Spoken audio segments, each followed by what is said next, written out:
querido desaparecido. Rosa lleva 10 meses buscando a su hijo Cristian Pérez. Cada amanecer le duele distinto porque no hay ni una sola pista que le acerque a él. La duda la persigue como sombra. No sabe si fueron los militares, la delincuencia organizada o ambos. Lo único cierto es que su vida, desde aquel día, se convirtió en una batalla contra el silencio y la indiferencia estatal. Busco a mi hijo desapareció en Santo Domingo de los Áchilas el 3 de diciembre del 2024. Mi hijo se fue a trabajar allá por el sector del Bombolí en Santo Domingo de los Áchilas de soldador. Por la cuestión de no haber trabajo aquí, tuvo que ir hacia allá. La necesidad lo obligó a migrar dentro de su propio país. Partió con la esperanza de un trabajo que le diera dignidad. Desde entonces no se sabe nada, solo el eco de una ausencia que se alarga. Rosa denuncia que el Estado no le ha dado respuestas ni un mínimo avance en la investigación. Y en medio de la violencia que devora Ecuador, la desaparición de un joven de 25 años se ha vuelto su pesadilla interminable. Uno como madre, como familiar, al no saber y no tener ayuda de las autoridades ni del gobierno, no se sabe qué hacer. Ya no hay paz en el país. Ayúdanos a encontrarlo. Como Rosa, muchas mujeres también buscan a sus hijos, hermanos, esposos. Se aferran a sus fotografías como quien se aferra al aire para seguir respirando. Las sostienen como un escudo contra la desesperanza, como un amuleto para que regresen con vida. Una vez por semana se plantan frente al Palacio de Gobierno gritando lo que el Estado les ha negado: verdad y justicia. La aspiración nuestra es que aparezcan con vida, pero nosotros ante toda esta incapacidad que tiene el Estado en la investigación, entonces eso no permite que nuestro ser querido vuelva con vida. En enero de 2024, el presidente Daniel Noboa declaró al país en conflicto armado interno. Señaló como terroristas a 22 grupos de delincuencia organizada, pero lejos de traer calma, esa decisión desató un nuevo espiral. Crecieron las denuncias de violaciones a los derechos humanos y el miedo se volvió rutina en las calles. Y la desaparición forzada es cuando está detrás la mano estatal, ya sea la policía, ya sea los militares, e inclusive cualquier funcionario público que esté, y también dentro de un hospital público, como varios casos que tenemos. ¿Cuándo desapareció? ¿Cómo desapareció? Según la Defensoría del Pueblo, al menos 35 desapariciones forzadas han sido reportadas en operativos de las fuerzas de seguridad. Uno de los casos más estremecedores es el de los 4 niños de las Malvinas, un barrio empobrecido de Guayaquil. Una patrulla militar los detuvo y días después sus cuerpos fueron hallados calcinados. Vivian Hidrobo, abogada y defensora de derechos humanos, ha seguido ese y muchos otros procesos. Desde la trinchera de su oficio, tras el telón, hoy nos cuenta los patrones que se repiten como un dolor calcado en las violaciones de derechos que se multiplican bajo el gobierno de Daniel Noboa. Ecuador vive una guerra interna decretada por el presidente Daniel Noboa en enero de 2024. En esta llamada guerra declaró como terroristas a 22 grupos de delincuencia organizada, con lo que les da el carácter de objetivo militar. ¿Qué significa esto? Que sacó a las calles a las Fuerzas Armadas, quitándoles su misión natural, resguardar las fronteras. Aquella transformación operativa, dicen los expertos, abrió la puerta a más abusos de los militares en las calles. Vivian, muchísimas gracias por estar aquí tras el telón. Quisiéramos poner en contexto qué está pasando ahora mismo en Ecuador. Bueno, en Ecuador lo que sucede es que vivimos una crisis, pero una crisis de derechos humanos, una crisis de sentido común.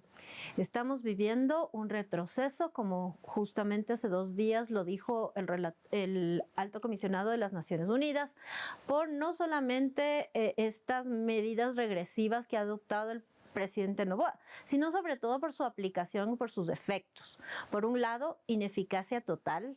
Vivimos el peor semestre en materia de seguridad de nuestra historia y por otro lado, altísimas cifras en relación con los años anteriores de noticias de delito que tienen que ver con violaciones de derechos humanos. Es decir, el 2025 se proyecta como el año más violento en la historia de Ecuador, incluso por encima del 2023, que ya era considerado el más violento. Justamente eso nos dicen las cifras que utiliza el propio gobierno para justificar sus estados de excepción y para justificar sus medidas. Vivimos más de 4.500 asesinatos en este primer semestre. sin crisis carcelarias, sin masacres carcelarias. Ustedes recordarán que cuando había las masacres carcelarias en el 2023, en el 2022 y en el 2021, subía el índice de muertes violentas porque efectivamente de una vez eran asesinadas 60, 70, 100 personas. Ahora no hay esas crisis carcelarias y tenemos este índice enorme de asesinatos en el país con las peores leyes represivas que se han emitido, yo diría desde la época de García Moreno, y tenemos las peores cifras de derechos humanos desde que tenemos democracia, ¿no? Para quienes nos están escuchando en América Latina, para quienes nos ven en el mundo, ¿qué significa estar en un conflicto armado no internacional? Bueno, significa que el presidente encontró la justificación perfecta para poner militares en las calles y para perseguir a personas defensoras. Hace 2 días, la casa de un defensor de las naves fue allanada. Igualmente, lo que vemos es militares en las calles y ningún tipo de eficacia. ¿Cuáles son las cifras oficiales y extraoficiales de desapariciones forzadas, por ejemplo? Eso es, en cifras oficiales de un pedido que hicimos como Alianza de Derechos Humanos, nos informaron de 21 personas desaparecidas de manera forzada, ¿no?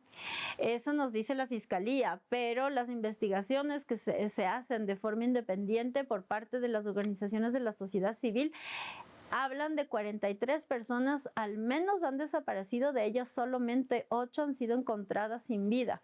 Solamente el CDH de Guayaquil, el Comité Permanente de Defensa de Guayaquil de los Derechos Humanos, está llevando 33 de esos casos. Entonces, lo que tenemos es una cifra enorme de personas desaparecidas y hay que decir que también hay un subregistro, ¿no?, en el Estado, porque muchas de las desapariciones se empiezan a investigar como si fuesen desapariciones involuntarias. Y precisamente sobre eso quiero hablar, porque ¿cuál es la diferencia para que nuestro público entienda el contexto tan complejo que está viviendo ahora mismo Ecuador, con militares en las calles, con una violencia desatada, con grupos de delincuencia organizada declaradas como terroristas, pero también con impunidad por parte de las fuerzas policiales y militares? ¿Cuál es la diferencia entre desaparición forzada y detención arbitraria? Cuando usted detiene a una persona, usted tiene que cumplir con cierta normativa legal. Usted tiene que ponerle inmediatamente a orden de su juez competente, de las autoridades competentes. Cuando usted no hace, usted está cometiendo un delito, ¿no es cierto? Pero cuando usted no hace y además esa persona no aparece, y si usted es un miembro de la fuerza pública, usted está cometiendo delito de desaparición forzada. Y eso es lo que pasó con los niños de las Malvinas, que estuvieron desaparecidos más de 20 días hasta que fueron, casi 20 días hasta que fueron encontrados desmembrados, calcinados, vejados, a más de 40 kilómetros de donde fueron aprehendidos, ¿no?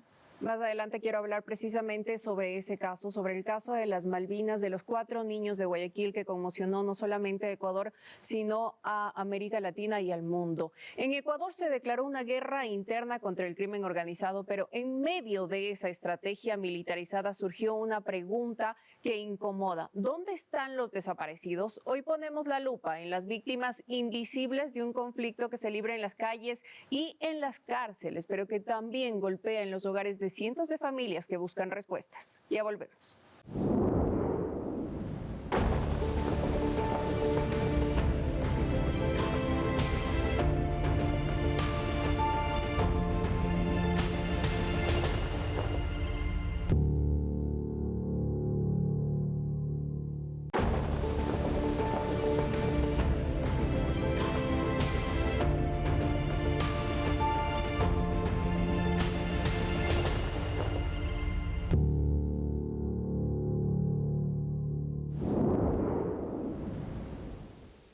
Estamos de vuelta. En este contexto de supuesta guerra, las cifras son alarmantes. Denuncias por tortura que se cuadriplicaron, ejecuciones extrajudiciales que se multiplicaron por 3 y desapariciones forzadas que siguen creciendo sin freno. En este bloque analizaremos denuncias de los propios militares y de las víctimas que describen una guerra sin estrategia, pero con demasiados abusos. Vivian, una guerra sin estrategia. Leíamos un reportaje de la periodista Carol Noroña que revelaba testimonios testimonios de militares que decían que les obligaban a presentar cifras favorables, incluso con falsos positivos. Y además tienen ellos una promesa de impunidad. Entonces, ¿qué significa eso en las calles? Una persona que está no preparada, que no tiene la menor noción de cómo utilizar la fuerza con personas civiles, ¿no es cierto? Que no está entrenada para utilizar la fuerza en una ciudad, en un pueblo, en una calle. ¿Qué pasa cuando esas personas están en las calles? Lo que sucede es lo que está pasando, lo que te decía al principio, una crisis de derechos humanos. Lo que tú decías, las cifras se han triplicado en relación con los años anteriores. Así, por ejemplo, desde 2020 hasta 2023 teníamos 8 casos de noticias de delito por ejecuciones extrajudiciales. Desde el 2024 ahora tenemos 19. Entonces, imagínate cómo se multiplican las cifras de ejecuciones extrajudiciales, que te demuestra detrás, ¿no es cierto?, que hay un funcionario del Estado, un miembro de la fuerza pública, un militar, un policía que no utilizó la norma que está ahora vigente, que es la Ley de Uso Legítimo de la Fuerza. Esa legislación que fue largamente debatida, fue enriquecida con expertos, con expertas, varios meses de debate, hasta tener una ley bastante buena. Pues esa ley está durmiendo en los cajones de los militares, está durmiendo en los cajones de los policías y sobre todo está durmiendo en los cajones del presidente de la República, que no entienden para qué se hizo esa ley y cómo tiene que ser usada. En contraste con lo que está pasando con la Ley de Solidaridad Nacional, que ahora mismo enfrenta acciones de inconstitucionalidad en la Corte Constitucional y, para poner en contexto, da cierto grado de impunidad a los policías y militares en este contexto, en este escenario de conflicto armado. Bueno, lo que hace la Ley de Solidaridad no solamente es eso, es crear un régimen especial que no está en la Constitución, que no existe en la Constitución, donde a partir de la voluntad del jefe de Estado, del presidente de la República, nosotros y nosotras estamos militarizados sin límite temporal, de forma permanente. Es decir, no se necesitan estados de excepción. Nada, no, ya no se necesitan estados de excepción con esta ley de solidaridad, porque el presidente decide que estamos en conflicto armado interno, decreta el conflicto armado interno, y entonces tenemos militares en las calles, pero no solamente militares, sino una serie de medidas que se aplican de forma excepcional, y todo depende de la voluntad del presidente, porque no hay un control ni de la Corte Constitucional ni de la Asamblea Nacional de ese decreto de conflicto armado interno. Entonces, empieza y termina con la voluntad del jefe de Estado y nos lleva a una isla de violación de derechos humanos y de impunidad y de inseguridad. No sabemos cómo actuar con esas normas. ¿Qué protocolos existen dentro de las Fuerzas Armadas, dentro de la Policía Nacional, y cuáles no se están cumpliendo? Porque no solamente estamos hablando de desapariciones forzadas, sino ejecuciones extrajudiciales. Mira, de acuerdo con la Ley de Uso de la Fuerza, cuando una persona funcionaria pública legítimamente hace uso de su armamento letal o de su armamento de dotación, lo que esa persona tiene que hacer es un informe explicando por qué, cómo, qué pasó, ¿ya? Porque en cada caso se tiene que demostrar que el ejercicio de la fuerza fue idóneo, necesario y proporcional, ¿ya? Y estrictamente necesario. Entonces, eso tiene que hacer el funcionario público cuando utiliza la fuerza. Ahora, ustedes pregunten a todas las personas que están sufriendo estas investigaciones de ejecuciones extrajudiciales, de extralimitación de uso de la fuerza, de desapariciones forzadas, si hay este tipo de informes. Nosotros hemos pedido y nos mandan a unos informes que no son aquellos que pide la norma jurídica. Entonces, en principio hay un incumplimiento sistemático de una ley que fue aprobada, promulgada, sancionada y muy debatida, al contrario de estas otras leyes, ¿no? Entonces, lo que a nosotros nos preocupa es que no es solamente este desconocimiento de la normativa legal, porque empecemos por la ley. Primero deberían saber lo que tienen que hacer, cómo tienen que actuar, ¿no es cierto? Hemos pedido los protocolos y también no nos dan, nos dicen que son secretos y nos mandan cualquier cosa. Yo no entiendo cómo con eso una persona que está con un arma en las manos y para cuidar nuestra seguridad puede orientarse. O sea, no es posible. Y lo que es más grave es que hay este ejercicio, ¿no?, de las Fuerzas Armadas también y del Estado de ejercicios de impunidad. Lo que ellos están ofreciendo es impunidad. Fuerzas Armadas, el Estado, ejercicios de impunidad. ¿Qué responsabilidad política tiene el gobierno nacional, el presidente Daniel Noboa, frente a estos que pueden ser bien catalogados como abusos de poder? Bueno, el presidente es la persona que presentó su iniciativa de varias leyes, ¿no? De la ley de integridad, donde se modifica justamente algunos artículos de la ley de solidaridad, la ley de fortalecimiento de áreas protegidas, la ley de fundaciones para perseguir fundaciones. Estas leyes las ha promovido el presidente Daniel Noboa, entonces ahí está su responsabilidad política, ¿no? Pero además está la responsabilidad en no tener un plan claro.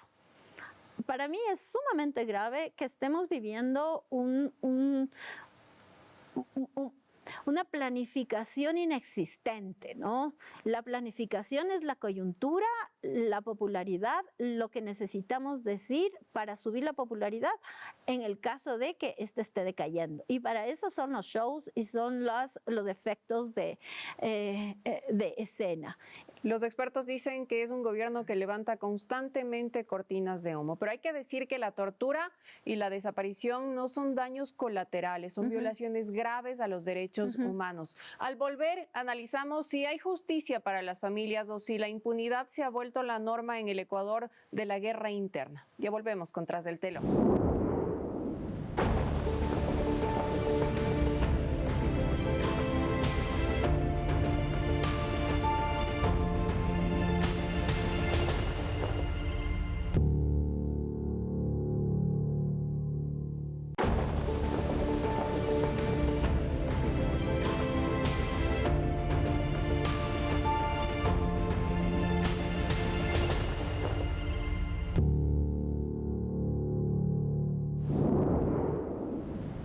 Estamos de vuelta con Tras del Telón. Las familias exigen justicia. Los organismos de derechos humanos lanzan alertas y el gobierno responde con cambios en la cúpula militar. ¿Hacia dónde vamos como sociedad? En este último bloque discutimos las consecuencias políticas, sociales y humanas de una guerra improvisada que ya está dejando demasiadas cicatrices. Cicatrices, Vivian.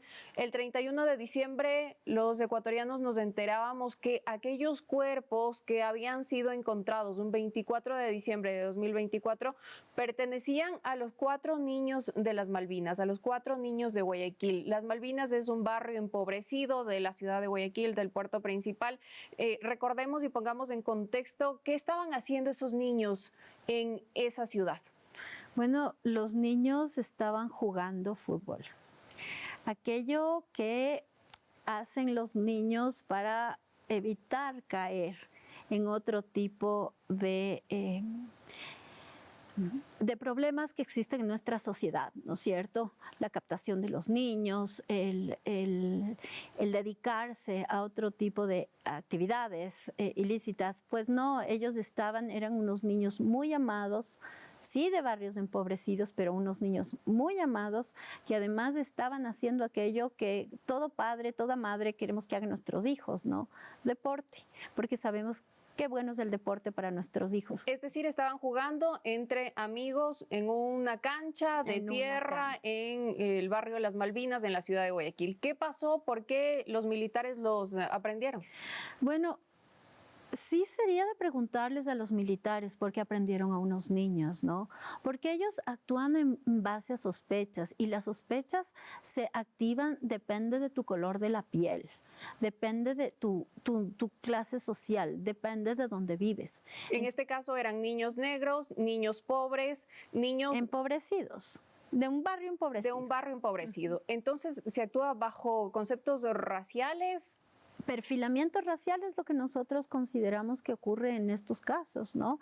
El Estado, a través de sus funcionarios y funcionarias a las que no le entrena, manda a estas personas sin entrenamiento a la calle y ellos están actuando así como tú dijiste, con esa necesidad de llenar los cupos del día. Pero lo que hacen es perfilar a esos niños, perseguirlos, agarrarlos, subirlos a una camioneta, torturarlos y después llevarlos 40 kilómetros lejos de donde los detuvieron. Había un niño de 11 años y los otros eran pequeños, ¿no? Todos ellos menores de edad. Entonces, ¿qué hace? ¿Cómo puede ser que una persona piense que está cumpliendo su deber legal, llevando a unos niños de esa edad, dejando desvestidos de esos niños a 40 kilómetros de donde están? Además, sus cuerpos, y hay que decirlo por más que suene crudo, fueron encontrados calcinados. Fueron encontrados calcinados. ¿Qué significa eso? ¿Intentaban evadir las responsabilidades, desaparecer pruebas? Nosotros no sabemos qué nivel de crueldad se haya ensañado contra esos niños, pero lo que sí podemos decir es que aquí toda la responsabilidad es del Estado y de sus funcionarios públicos. Ahora, Vivian, ¿qué obstáculos enfrentan las familias para acceder a la justicia? Bueno, sobre el caso de Guayaquil lleva el Comité de Derechos Humanos de Guayaquil, nuestro compañero que está en la alianza, ¿no? Esta semana recién esta audiencia se volvió a instalar. Nuevamente los abogados de las personas que están detenidas hacen sus alegaciones para tratar de que la audiencia no se lleve a cabo, pero en este momento es uno de los casos que más avanza, ¿no? El caso de los niños de las Malvinas. Los otros casos, como ha sido tradición en el Ecuador, la impunidad de graves violaciones de derechos humanos avanzan muy lento, ¿ya? Pero lo que sí hay que decir a las personas que están investigadas en estos casos es que este tipo de casos no prescriben. Entonces, así en este momento sea muy difícil tener justicia, pues yo les digo que no cejaremos hasta que al menos en varios casos en los que llevamos esas víctimas obtengan justicia. Entonces, sí decimos a las personas que están cometiendo este tipo de delitos, amparadas en esta promesa de impunidad que se está haciendo desde el Estado, pues no prescriben estos crímenes y ustedes tendrán toda la vida miedo de la justicia, serán perseguidos de la justicia toda su vida. ¿Qué dicen organismos internacionales? ¿Qué dice la Organización de Naciones Unidas, CIDH? Bueno, primero todos los organismos internacionales de derechos humanos y las organizaciones aliadas estaban muy preocupadas por los ataques del presidente Daniel Noboa y de su gabinete a la Corte Constitucional. Nos imaginamos si los jueces de la Corte Constitucional, que es el mayor tribunal del país, reciben estos ataques por no dar gusto al poder, no nos imaginamos el nivel de presión en el que se encuentran jueces, fiscales de la función judicial. Esta es una alerta de justicia, de la imparcialidad de la justicia, así la hacemos porque esta es una preocupación. Y sobre las normas, el día de ayer, justamente ayer o anteayer, el alto comisionado por las Naciones Unidas, de su informe de derechos humanos sobre la situación de regresión de derechos humanos en el mundo, pues uno de los casos en los que él hizo notar es el caso del Ecuador, justamente por este tipo de leyes que se han emitido. Vivian, hemos visto que se ha normalizado de cierta manera la violencia en Ecuador. Las masacres son cuestión de cada fin de semana, todos los días escuchamos noticias realmente alarmantes, pero que a la población ya parecen no alarmar tanto, se volvieron parte del escenario. ¿Qué consecuencias políticas y sociales puede tener la normalización de la desaparición forzada? Bueno, que se normalicen graves violaciones de derechos humanos lo que nos hace a todos es primero menos humanos y lo segundo es que nos pone a todas las personas en riesgo. Nadie está libre de que sea una víctima, una nueva víctima de una grave violación de derechos humanos. Nadie. Entonces, esas dos cosas. Primero, el ser menos humanos, el ser menos felices tal vez, el tener menos empatía, el poder emocionarnos menos por las cosas que valen la pena, por la belleza, por el amor, por la amistad, por las buenas emociones. Pero por otro, lo que digo es esta inseguridad de toda la sociedad. Sí. ¿Es posible pensar en un plan de seguridad sin sacrificar los derechos humanos? Claro. Es que justamente lo que pasa es que aquí no se quiere hacer un plan de seguridad, no existe voluntad política para ello.